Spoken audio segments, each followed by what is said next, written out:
Welcome, everybody, to the From the Logo podcast, where we discuss Blazers and Blazers-related content. Shout out Huberman. That was a reference to him, if you guys got that. Blazers staying competitive despite the losses. Losses are starting to mount, but staying competitive.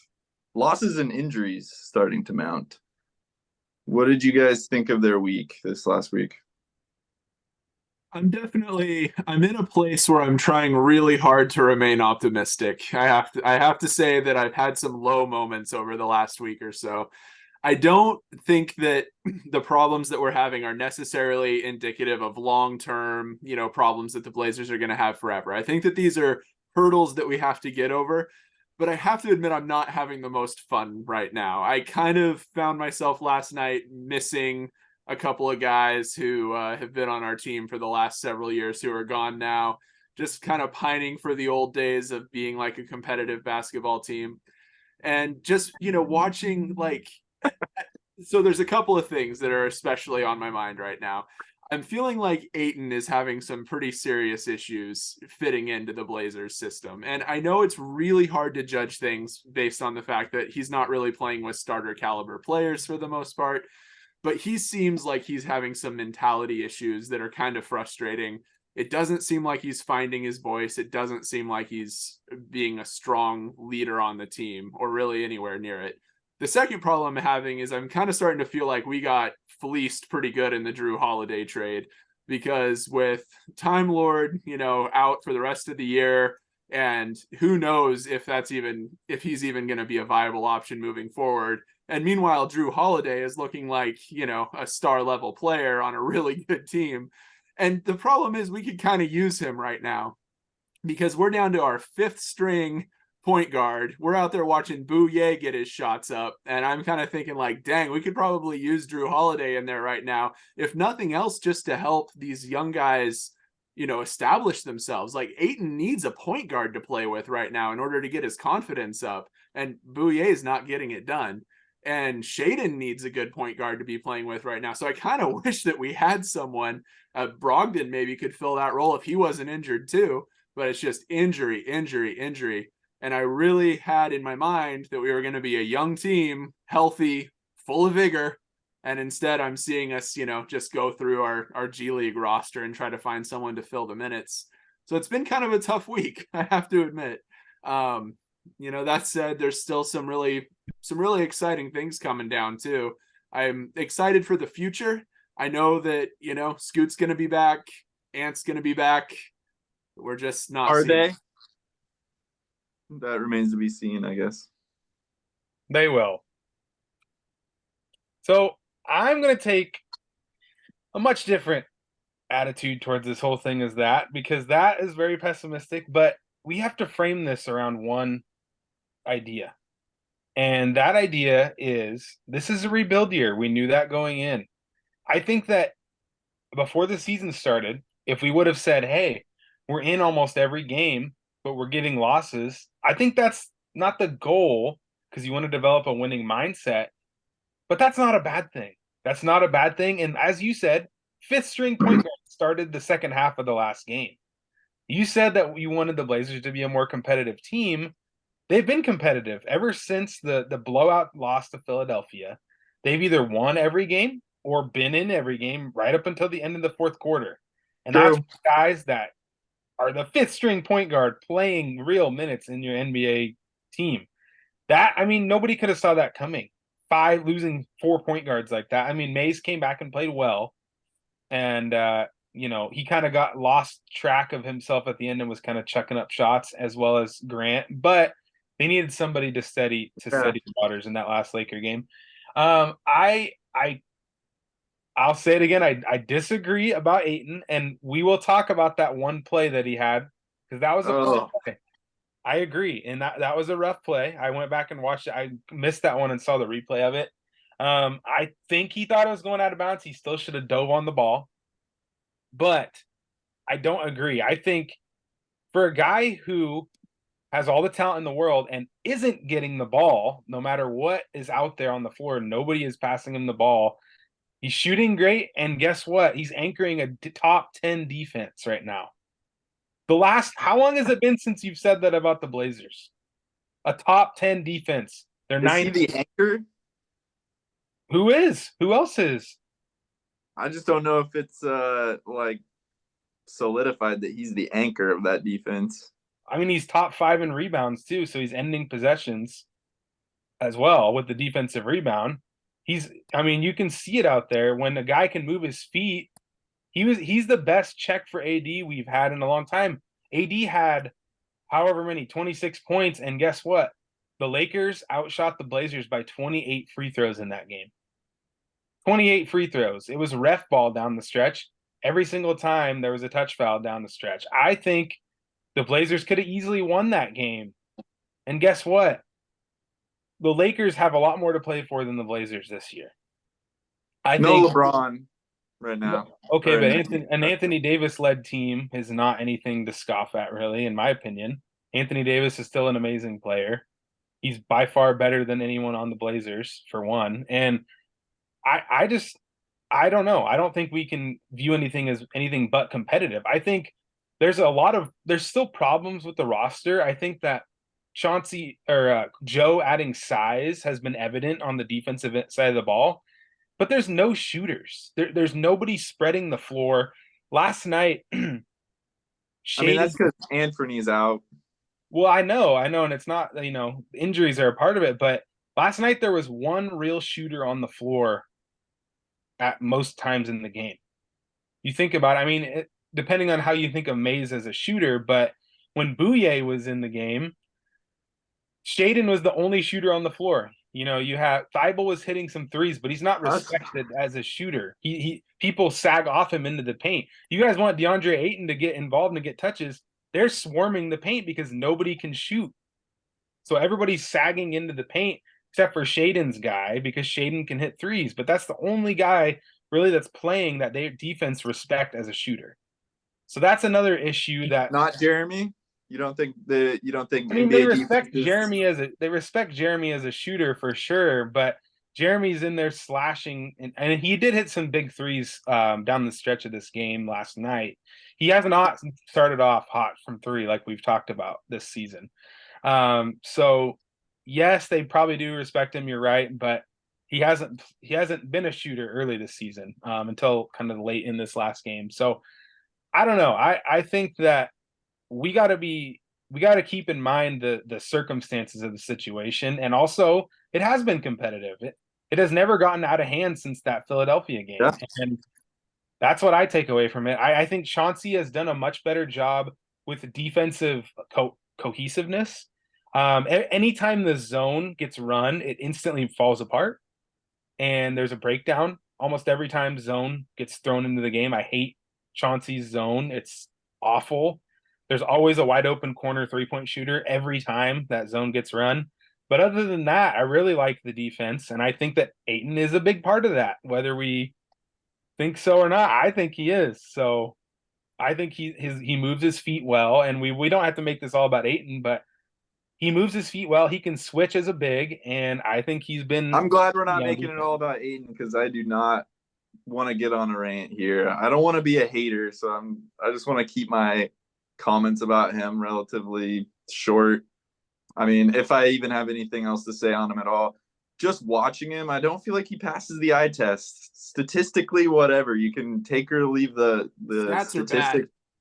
But watching him play, I don't like what I see. It's just simple as that. I'll leave it at that. Sorry, he seems like a cool dude, and I wish he was fitting in more, and I hope he does, in the future. But it's been rough so far, it feels like, to watch him play. And I feel like that play where he just watched the ball, sail to the backcourt and watched a guy fly past him, grab it, and lay it in was pretty indicative of that. Moving on, it is funny how you're talking about three-point shooting. Blazers shot 35% last night. Lakers 21% last night, and they still got the dub. Like you said, the free throw differential was insane. A lot of that had to do with the fact that they just couldn't stop AD, though. I mean, he had 10 free throws, and he was diming people right at the hoop. They just completely killed the Blazers inside. And a lot of that, despite the size that the Blazers have put on, including Ayton. I'm going to mention him again. they completely destroyed the Blazers inside. I mean, they were just feasting at the rim and the free throw line. So it does make some sense that the free throw differential was so expansive. Yeah, I don't understand what's going on with the free throws. I know that part of it is just that we don't have guys who know how to get the bigs the ball in the right place and everything. But I mean, Ayton is like a microcosm of the problem with free throw differential because Has he shot a free throw this year? 0.3 free throws a game. 0.3 free throws a game. He's 3 of 3 from the free throw line this season. Last year, he was shooting 3 a game, which is still not nearly enough for a guy his size, but it's better than 0.3. He shot more per game last year than he's shot all this season so far. He is a massive, massive guy. People should be hanging off of him as he dunks on their heads over and over again. And it's just unbelievable to me that he's shooting so little and getting the ball down low so little that he doesn't even go to the line at all in some of these games. It's a huge, huge problem, and we will not be a competitive championship team with a starting center who shoots 0.3 free throws and scores 10 points if we're lucky. It's just not going to happen. And that it's a huge thing that we need to figure out, whether that means figuring out who's going to play with Ayton so that he can score, or figuring out how we move on from a guy who cannot score the basketball down low. You hope that bringing back Scoot Henderson will help just the flow of everything. Hopefully be able to get him the ball in situations where he can be successful. But, I mean, shout out. Colton said Skylar Mays has been decent. I would say more than that for a guy was never supposed to play these kinds of minutes. He had 15 points, 12 assists. He was doing a great job being a floor general last night. 1 turnover on those 12 assists. So it's not like they have like nobody able to distribute the ball. Obviously, he's not an elite point guard or anything, but he's doing a pretty serviceable job. And it's still, they're just not able to do anything inside really right now. I want you guys to do an exercise next game and count how many times Ayton gets to actually physically touch the ball when the guard's passing the ball. Just count. You can count. Whose fault is that, though? I mean, he could be open on every pick and roll. It's got to be shared fault here, man. It can't be all one side or the other. I mean, he has to take some responsibility, though, to get into positions where they can get him the ball. And who sets up the offense? Who passes who the ball? Not the center. But you think that if he was wide, are you saying he's wide open every play? Look on the pick and roll and pick and pop. He is open 90% of the time. He doesn't. You just said he's never open because of the shooting problems on the Blazers. I said he gets swarmed in the paint because everyone packs the paint. It's an issue regardless of how you look at it, and I can't say that none of it is his fault. I mean, I'm not saying none of it is his fault. I'm saying count how many times he gets to touch the ball. That's all I'm saying. It's a problem. Again, it's a problem. Yeah. Again, I feel like it's not all on him. I agree. And if we get some good point guards in there, it's one of those reasons I kind of wish we had Drew Holiday instead of a guy, 5th string guy while everyone else sits on the bench trying to heal their bruises. But anyway, in the meantime, we've got Bouye. And Bouye is not able to get the ball to him in the spots he needs to. But at the same time, I've played center, not at the professional level, but I have played the position. It's not just about being passive, getting in a spot where someone can throw you the ball. You have to demand the ball. You have to front and you jump toward the ball. And that's the kind of stuff I'm not seeing. I'm seeing a lot of this. Hand up, throw me the ball. I'm down here. He seems like a passive dude. Enough. He just seems like a passive dude on and off the floor. And I don't know if, that's what you want from your 7-foot center. You want a guy who's way more demanding and has that dominant mindset of like, I'm going to go in there and at least get contact. If you are being swarmed, hopefully you can get fouled at least. And he's not even pulling that off. I don't want to be a hater though. I like the guy. I do I too. really wish him success, and it's just been tough to watch. It's been pretty frustrating, in particular to watch him. I feel like Huge potential, massive ceiling for him. Like he could be, talent wise, he could be the guy to pair with Scoot and Anthony and Shaden for a long term, potentially runs at playoff runs. I see that potential, but he needs to do some work. And I don't know if it's mental work. I don't know if it's gym work. I don't know what it is. His body looks great. He's huge and strong and he can jump.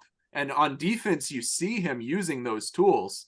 And he has been good on defense and he's been good on the boards. But I just don't understand what he's waiting for to try to score the basketball. He, as a starting center, you got to be able to do some of it. He's shooting 60% from the floor. So it's not a couple shots a game. Yeah, has he shot over 10 shots this season? I guess he had 14 and 10. It looks like it's creeping up a little bit. It is getting a little better. Yeah. Yeah, the last 2 games, 9 of 14 and 6 of 10. So maybe, they're starting to incorporate him into the offense a little more, which is desperately needed because, throws, though. I think we all expected, a 2010 guy this season, and he's about half of that on the points right now. And I really hope that can creep up because he does have a huge amount of potential. Should we move on and maybe talk about Shaden Sharp a little bit? Watching as much of a bummer, not getting to see Scoot kind of go through the growing pains of an early career and watch his development. We have got a big dose of that with Shaden. He had 7 turnovers last night, but to be fair, I think he's kind of being put in an unfair situation with Anthony out, with Scoot out. He's becoming like the primary playmaker, primary ball handler. And you're watching him kind of make the mistakes and make some, mental errors. The game before LA, which the Sacramento game, right towards the final stretch, he just made like 2 or 3 crucial errors right down the stretch that kind of cost him the game. But you hope that's growing pains. You hope he learns from it. You hope that this is the experience that he needs to take the next step into becoming a real legit superstar and a legit playmaker. I mean, I think last night going into the third quarter, he hadn't been subbed out of the game yet. Yeah. And he's leading the league in minutes, and probably out of necessity, unless you're wanting to slide Thibault over at the 2 and have more Toumani Camara, because there's just a limit on the guards, which who thought we would say that? The Blazers are oops all guards team, and now you have no guards. And I know, Riley, you're talking about Drew Holiday. We won't go too far down that road. I don't think they were going to keep him no matter what. I think they wanted to do right by Drew and also rebuild. We're not trying to win right now anyways. But the guy who's getting minutes, Shaden, he's showed a lot of flashes this year. I think it's okay if he has some growing pains as a playmaker. This is just going to do nothing but help him unless, he gets overwhelmed, which he doesn't seem overwhelmed by the moment. I think last night he looked gassed to me. In the third quarter, I think he had like a couple turnovers. One was an offensive foul, a couple really poor passes. But early on this season, he's shown some signs of being able to be that playmaker out front. Maybe not your primary guy, but guess what? If Scoot turns out to be anything good, like what everybody hopes he is, he's your primary playmaker. Shaden, as a secondary playmaker, I've seen flashes that he could be that guy. So I think it's nothing to be too concerned about, but I like what I've seen from Shaden this year. I think he's been a consistent perimeter defender, not every single time down. He makes mistakes, but I think he's shown on defense he can compete, definitely. That block that he had on Kennard in the Memphis game that was epic. That was awesome. He's a good rebounder. He's got the size to get the rebounds, and he can slash and get those. He can draw free throws, right? He makes up for that free throw differential a lot of the time, unless you're playing the Los Angeles Lakers. He's averaging 3.9 out of 4.7 from the free throw line this year, 83%. That's pretty dang good for a second-year dude. 20-year-old guy, right? So I've loved what I've seen from Shaden so far, and get him some help, get him some support. More guards come back. It'll be easier. It might not always translate to wins this year. We got to keep that in the back of our mind. We might be the 14th or 15th best team in the West. We got to just prepare for that. And if that's what happens, you got the draft board to look at one more year, and then you go back to competing. I think one more prospect is enough. As frustrated as I am about certain aspects of the team, I would say overall they've been incredibly fun to watch this year. Super scrappy. Every time I think they're gonna get blown out in a game or that the lead's gonna widen up, they go on a run and close the gap to one or take the lead or whatever. Like I said before the season started, I thought that I would have more fun watching them this year than I have in years past, and I disagree with Riley and his analysis or his opinions about the team. And I do think I'm having more fun watching them this year so far than in years past, just because the expectations aren't there. And you really don't know what you're gonna get. And it's been fun to watch them scrap and fight and claw and develop. And I just hope the injuries ease up a little bit and they get some of these guys back. And because I feel like if they did have Scoot, if they did have Malcolm Brogdon on the roster, they did have Robert Williams, although that's out the door at this point. They could have easily won like the last 3 games. Yeah, I mean, the thing that I've been enjoying the most this year is watching Shaedon develop. I remember we talked a little bit last year about wondering whether his scoring and his statistical abilities would scale up when he started playing more minutes. Last year he was playing about 20 minutes a game. This year he's playing like 40 minutes a game. So he's about doubled his minutes, and That's he's a scale about up doubled for his you. points. He's doubled his points. He's doubled his free throws, more than doubled his free throw attempts. He's doubled his rebounds. He's doubled his assists. He's doubled his turnovers, but that's okay. We can work through that. He's like almost quadrupled his free throw attempts. Yeah, so I mean, he's the fact is that his abilities are scaling up with as he plays more minutes, which is kind of the best you can hope. He's not a flash in the pan guy; he's a consistent guy, and that's really what we need is someone who can be really consistent and give us like 20 points a night most nights. Going forward, he seems like that kind of guy. And the thing that I think about the most when I'm watching him play, talking about the eye test, is he just looks big. He looks strong. Yeah. And he plays vertical, and he plays bigger than he is, and he's not a small guy.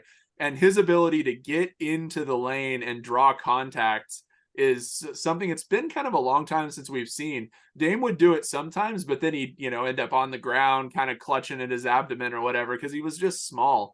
And with Shaedon, he's going in, taking contact, and looking like he came out on the better end of the confrontation, So it's really been fun to watch him develop. I'd probably be having a lot of fun watching this season if it wasn't for the injuries. It just really sucks to have this young, talented team that's trying to develop, and most of the young talent is on the bench, So Colton, I heard this comparison. Colton, you'll like this for Shaedon Sharpe. T-Mac. I like it, and I think a similar demeanor is there, in my opinion. Kind of calm, cool, collected. One of my favorite random things to watch this year is random Shaedon Sharpe rebounds where he jumps so high. Like, it's just a random play, and who's skying in the air? Sharpe. He rebounds over anybody. He'll like get a lot of tips too, where it looks like the defense should definitely have the rebound, and his body just comes flying in out of nowhere, and all of a sudden Kamara has it or whatever, just because of the activity there. And Kamara, he's been another guy. We've talked about him a little bit, and we don't have to spend too much time on him because he's not like hasn't shown the most exciting things on the offensive end yet. But his defense has been so fun to watch. He's taking big challenges defending like the talented players on the other side of the floor. I really like what I've seen from Kamara, and I want to say one thing too before we go, move on and maybe talk about surprises of this season. I want to remind everybody that the last game before Scoot got injured, he played 20 minutes. He had 11 points, 7 assists, and only 2 turnovers. In 20 minutes, he had 7 assists as a 19-year-old. Okay, so he was trending upwards, right? We want to see him develop on the floor, but sitting on the bench in an NBA environment and watching the games with your coaches next to you is not the worst thing in the world. Last year, Chet Holmgren sat out all year. We've seen, rookies like Blake Griffin in the past sit out a whole year. Greg Oden, too soon, right? And some of those guys come out looking really good. They're ready. Embiid, like they are watching the court as a rookie with the coaches, and it pays off, and they look really good. So I think that this isn't the worst thing for Scoot. He can kind of take a step back. He was progressing the right way. I can't wait to see what he looks like when he comes back. We'll see a couple weeks from now. I'll also mention, just to touch on basically everyone on the roster at this point, I'll just, in defense of Jeremy Grant, I actually like what I've seen from him. The shooting's been, it's like you can't expect too much from him. You kind of got to know what to expect from him. But it seems like he's leading to me, and I do like that aspect of it. It seems like as a veteran guy, he's trying to be the playmaker. He's trying to hit the big shots. He's there down the stretch, in the competitive moments, hitting big threes. And the Sacramento game, he went ham. He was, scoring boatloads of points. I like what I've seen from him, just from kind of a teammate mental aspect of him. I think that he's actually been a pretty good veteran presence on the team so far. Him and Brogdon both, really. I think that it's hard to find fault with really what those guys have done. You could say the chucking. I know, Colton, you're not a big fan of the amount of shots that they're getting, but I think that's in the design. I think that the coaches know that these young guys, they just can't handle 20 shots a game most nights. And so they're asking the veterans to take up that mantle and hopefully allow the younger guys to come along after that. So just shout out Jeremy. I think he's doing basically everything that could be expected of him this year. Do we want to move on to the rest of the league? To stop talking about the Blazers for a little bit? Sure. Some surprises. Yeah. To start the season, I think we want to touch on maybe the two biggest surprises, one from the East, one from the West. Philadelphia 76ers going crazy to start the season. They're 8-1, arguably led by Tyrese Maxey. There might be some Embiid fans out there angry about that statement, but it looks like Harden leaving that team has enabled him to explode into superstardom. 28.6 points, 7.2 assists, a steal, a block, 1.1 turnovers a game. Come on, this dude is balling out.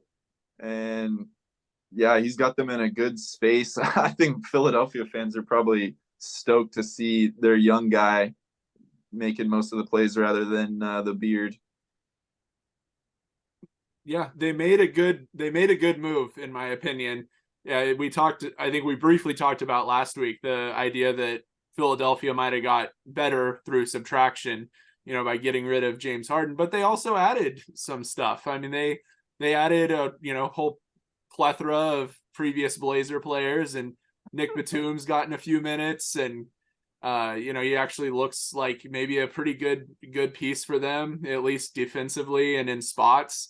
A lot of these are just spot minutes, but when you add depth, they might need those guys, that depth too, with Kelly Oubre, that issue. Riley, you can touch on that if you'd like.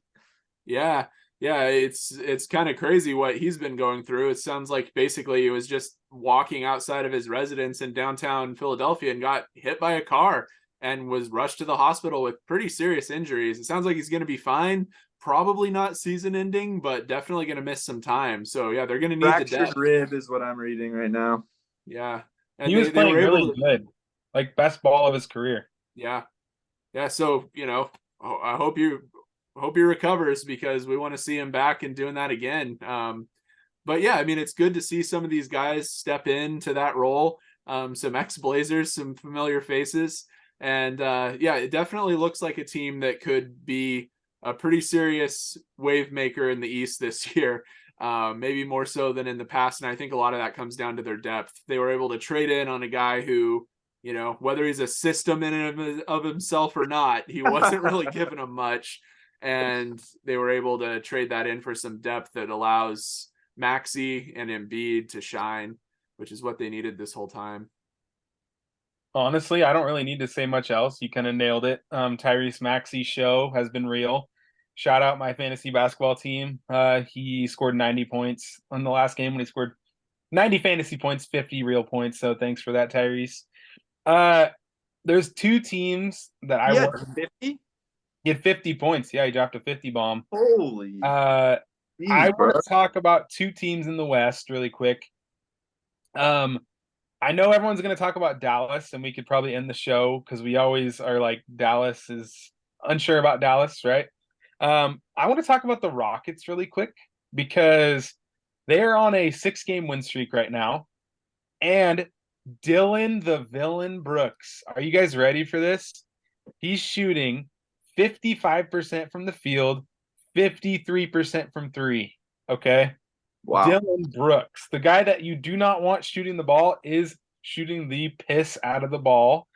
And the Rockets are kind of coming together weirdly around their mismatch of veterans like Jeff Green and Dylan Brooks and Fred VanVleet, along with their young guys. So shout out to them. 6-game win streak. That's pretty impressive for a young team.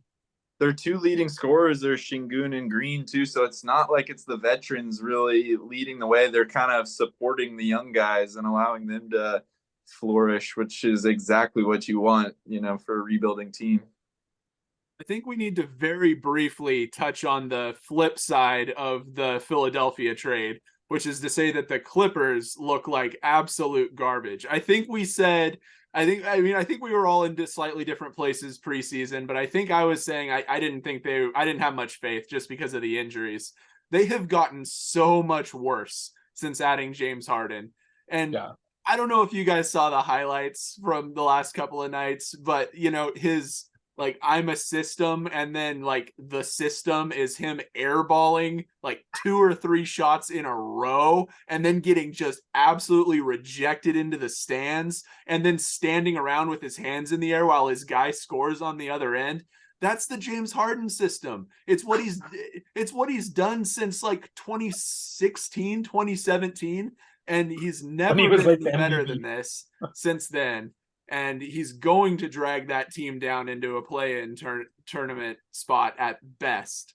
And I just don't understand why people keep letting him onto their team. I'll never understand it. The crazy thing is they were doing good before they got Harden. Westbrook looked like he was flourishing. They really looked like they were in a good spot. And I didn't think it made any sense pre-trade. I was like, why would you add a guy like that to your team? It's not at all what you need. And it looks real bad post-trade too. Steve Ballmer needs to developers some talent on the bench because that gutted their team.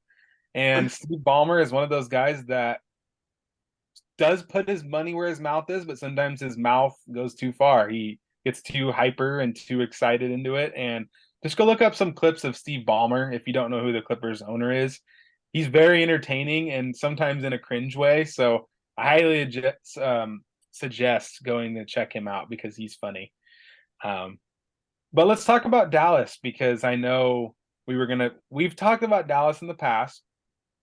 Last year, I was kind of saying Kyrie and Luka could be a problem, but that did not really look like that. But this season, it's looking like a problem, at least the start of the season. Yeah, especially Luka, man. That guy is always a problem. Dear Lord, he's 33, nearly triple-double stats. He just somehow figures out a way to look better every year. If he could take some of that and, save it for the playoffs maybe, and also keep his chin up throughout the season and lay off the refs, then it could end up being an MVP season for Luka. He might be challenging the Joker potentially. Yeah, I have a lot of faith in Luka. A lot of faith has been built so far this year in his ability to at least consistently put up these numbers because we've seen spurts in the past, and it's possible that he's just on another run, but he looks like he's on a mission this year. And we've talked a lot about his attitude. He still needs to keep working on that, but he does seem like he's pretty focused this year. I just don't have a whole lot of faith in Kyrie long term. There's a good chance that he's gonna, sit out a third of the season for political reasons at some Third point eye and totally tank the team. So, maybe he'll prove us wrong. Maybe he'll just keep playing this pretty consistent basketball that he's been playing these first 10 games. If he does it all year, that'll kind of, it'll do something for my opinion toward him. But yeah, so far they look really good. I have my doubts about whether it'll be consistent because Luka could get down on himself and get into technical trouble, and Kyrie might just decide not to play basketball anymore at some point. But if they keep playing like this and they keep being focused like this, then they're going to be a real problem, and Luka will make a run for the MVP. So far this season, can you guys guess how many technical fouls Luka has? Do you have None. any guesses? No. 0. More than none. 2, 3, Two. 2. Okay. So yes, he's still getting techs here and there, but we'll see if it becomes detrimental to the team and the team's attitude moving forward, because starting off, they have looked really well. I mean, their defense is still nothing to be concerned about, I don't believe. I haven't looked at the stats to back that up, but Their opponents are averaging 117 a game. yeah. Looking quickly, they're averaging 124. Their opponents 117.6. So it's a 6.5 point differential. But yeah, one of the highest in the out of teams that are have like winning records. They're maybe the highest, at least in the Western Conference. Yeah, so they're putting up big numbers. We'll see if they go through some shooting slumps from those two guys, if their defense is a problem. But for now, they look good. So we'll see how they go moving forward, because like you guys said, we want to see it in the playoffs. It's a long season. Conference finals, just like what Dame made it to, but we'll see. Yeah, it's a long season. Also, I know we said we'd finish on the Mavericks, and we didn't really discuss this, but the Timberwolves too. I thought about them the other day, considering how terrible they looked last year after their trade for Gobert. They've looked really good to start this season. Anthony Edwards, man, that dude is the real deal. He, if they continue to allow him to kind of take over the team and make it his team, and if Cat's cool with being the second banana, and Gobert is cool with being the defensive guy, which he always has been, they could make some waves as well this year. Edwards, the sky's the limit with them, it feels like. Yeah, I don't know why, but I've always had a soft spot for the Timberwolves, and it's good to see them playing well again this year. I do really like Anthony Edwards. I've kind of had mixed feelings about Cat, but it seems like he's focused too. Again, it's so early in the year. It's kind of hard to know how these guys who have had kind of some attitude-based issues, how that'll go long-term. It's a long season. It starts to wear on guys when you get to game 30, 40. But yeah, so far they also look really dialed in, and like they're not going to let go of those, top 4 or 5 spots easily. Number 1 ranked defense in the league, Timberwolves. Wow. They're playing well. Edwards is a great defender. Tower. Yeah, Stifle Tower. Edwards is a good defender as well. They have Jaden McDaniels, and he's a lockdown defender. So they've got the pieces to compete on defense. We'll see how far it takes them. Let's see if they get to the postseason and make some noise. And the biggest surprise of the year so far, the Detroit Pistons suck. And so do the Washington Wizards. Can't believe that would happen, but it has shocked the world. Thanks, everyone, for tuning in to From the Logo. We'll see you next week. Goodbye. Shout out, Todd. Todd.